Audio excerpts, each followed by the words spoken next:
देखो बिल्कुल थी, सबका एक अलग अलग तरीका होता है गेम खेलने का। मैंने बहुत ही सेफ प्ले बोला, क्योंकि देखो जो इंसान वहाँ पे आपको पसंद नहीं है तो आपके पास ऑप्शन होता है कि आप उसे नॉमिनेट कर सकते हो। उस घर से नॉमिनेशन हर हफ्ते होती है और यहाँ पे तो हफ्ते में 2 बार होती थी। तो मेरे को नॉमिनेशन से मैं बचती थी, क्योंकि लोग मुझे नॉमिनेट इसलिए नहीं करते थे, क्या पता मैंने उनके दिल में जगह बनाई हो और घर में मैं अच्छा कर रही हूँ तभी लोग मुझे नॉमिनेट नहीं करते थे। और नॉमिनेट नहीं हुई तो इसलिए मैं आउट नहीं हुई, इसलिए मैं टॉप 5 में पहुंची। क्या बात है। प्रेस कॉन्फ्रेंस के बाद आप बहुत लो हो गई थी, क्योंकि हमने देखा आप जिस तरीके से बाथरूम में रो रही थी और आप कहीं ना कहीं डिमोटिवेट आप ही हो गई थी और अरमान जी भी हो गए थे, क्योंकि उन्होंने कहा कि मैं नहीं चाहता कि मैं विनर बनूं और तू मुझे नॉमिनेट कर देना। ये लोनेस क्यों? क्योंकि आप लोगों ने कहीं ना कहीं एक्सेप्ट तो कर लिया है कि हमारा रिलेशनशिप है, सब अच्छा है, तो फिर क्यों इतना लो फील किया? देखो सबसे पहले तो जितने भी लोग हैं मैं सबको ये बोलना चाहती हूँ कि हम तीनों बिल्कुल भी सपोर्ट नहीं करते पॉलीगैमी को। और शादी हो गई है, इसको 7 साल हो गए जब हम लोगों ने शादी की थी। हम लोग सोशल मीडिया पे नहीं थे, चीज़ें हो गई। बस यही है कि हाथ जोड़ के सब लोगों से यही रिक्वेस्ट है कि हम लोग बिल्कुल भी सपोर्ट नहीं करते 2 शादियों को।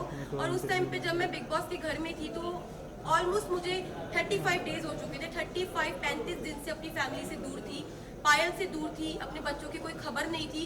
तो अचानक से इतने सारे लोगों ने जो क्वेश्चन पुट करे, हाँ मैं मानती हूँ कि जो चीज़ें हुई वो एक मतलब कि बोलते कि वो एक्सपेक्टेड नहीं था जो चीज़ें हुई, और बहुत ही अलग चीज़ है।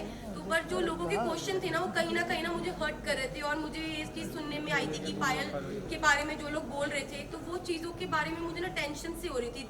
मतलब कुछ चीज़ें मुझे खाई जा रही थी। और हम बिग बॉस के घर में थे, मेरे पास फ़ोन नहीं था कि मैं अपनी फैमिली को पूछ सकूं क्या वो ठीक है, क्या मेरे बच्चे ठीक है। तो बस एक होता है ना कि आप 35 दिन से भरे हुए थे, और वो उस दिन जो बातें हुई उस बातों से मुझे तोड़ दिया और मैं इमोशनली ब्रेक डाउन हो गई थी। पर फिर जब मैं रोई और मैंने अपनी जो दिल की बात थी अरमान जी से शेयर करी, फिर मैं थोड़ी सी, मेरा जो दिल है वो हल्का हुआ।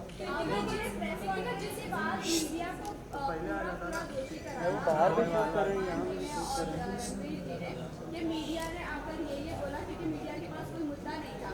बाहर बैठे बैठे अगर पायल कॉन्ट्रोवर्सी क्रिएट कर रही है खुद ही कि वो डिवोर्स ले लेती नहीं करेगी ऐसा वैसा, फिर आप लोगों का ये ड्रामा ऐसे, आप लोगों ने ब्लेम ऐसे क्यों किया कि मीडिया की ही गलती है, मीडिया ने ये किया, पायल ने ऐसा नहीं बोला होगा? क्या ये बात हेडलाइन बनाने के लिए पायल कर रही थी सब कुछ? तो देखो अभी तक मेरे को फ़ोन नहीं मिला है, मैं डायरेक्ट घर से आई हूँ। अभी तक मैंने फ़ोन यूज़ नहीं करा। जिस टाइम मैं घर पे थी तो मुझे जो चीज़ पता चली, क्योंकि देखो मैंने घर में ये चीज़ सुनी नहीं थी, ना मैंने देखी, ना अपनी आंखों से देखी, ना अपने कानों से सुनी कि पायल क्या बोल रही है।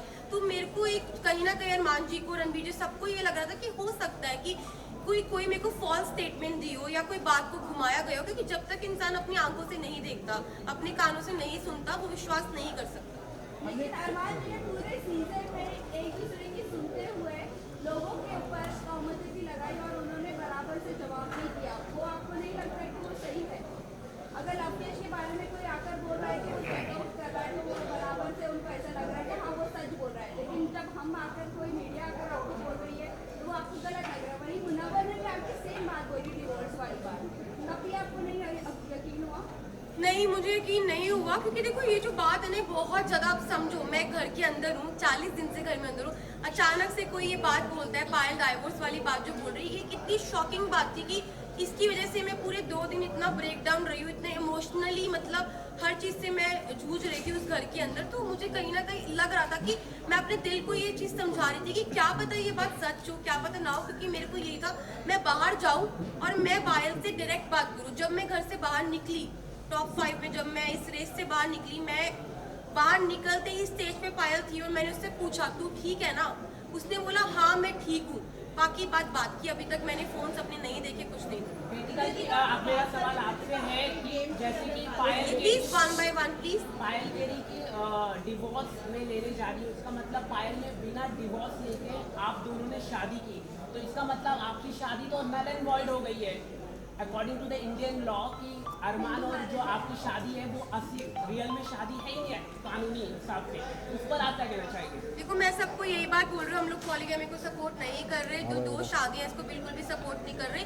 और जो मेरी अरमान जी की शादी है, जब पायल ने रेडी हुई, पायल की मर्जी थी तभी शादी हुई। और Payal as a first wife, legal wife, अगर वो ऑब्जेक्शन उठाती है तो उस चीज़ के लिए मतलब कि हमारी जो लॉ है वो हमें बोल सकती है। और मैं यही बात बोलूँगी कि जो हो गया प्लीज़ वो हो गया, बार बार एक और सवाल है जी। कि अरमान के ऊपर काफी गंभीर एलिगेशन है, 11 ईयर ओल्ड गर्ल का रेप का अक्यूज है, उस पर आप क्या कहना चाहेंगे?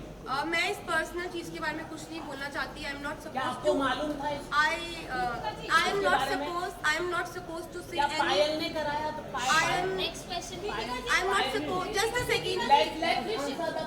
I am not supposed to say anything। और भाई मुझे अपनी न्यायपालिका पे पूरा भरोसा है, जो भी वो फैसला उन्होंने किया है वो बिल्कुल ठीक किया होगा। लास्ट क्वेश्चन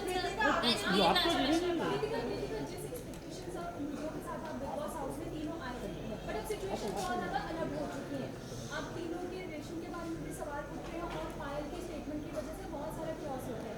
आपने अब 2 दिनों में जो सिचुएशन फेस की उसके बाद अब मेंटली प्रिपेयर है, क्योंकि फैमिली से भी बात होगी, पायल से भी बात होगी और आपको अपने जो ब्लॉग्स चैनल के जरिए आपके फैंस आपके साथ मिलते हैं, आपको जी मैं बिल्कुल प्रिपेयर हूँ हर चीज़ के लिए। हम तीनों ने जो हमारा रिश्ता है वो आप लोगों को सभी को पता है और मुझे पता है कि वो इतनी इजीली नहीं टूटेगा। अब मैं बाहर आ गई हूँ, जो भी चीज़ें हैं, जैसी भी चीज़ें, सारी चीज़ें इकट्ठे बैठ के फेस करेंगे। एक सवाल आपके लिए है कि आप थैंक यू 5 मिनट भी नहीं हुआ।